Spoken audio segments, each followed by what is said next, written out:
Good morning বন্ধুরা, আশা করি সবাই ভালো আছে। সকালে 10:10-20 মতন হয়ে গেছে। সকালবেলা উঠে ব্রাশ করলুম।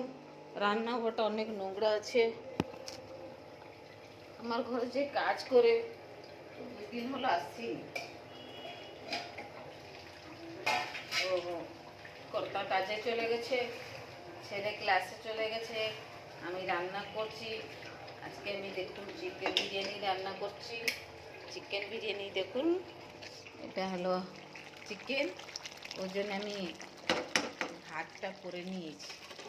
ভাতটা দেখুন করে নিয়েছি, কত সুন্দর ভাত হয়েছে ঝরঝরিয়া করে। চিকেনটা কষা হয়ে গেলে ওর মশলা সব রেডি করে দিয়েছি। পেঁয়াজ, পুদিনা পাতা, এটা রং দেবো।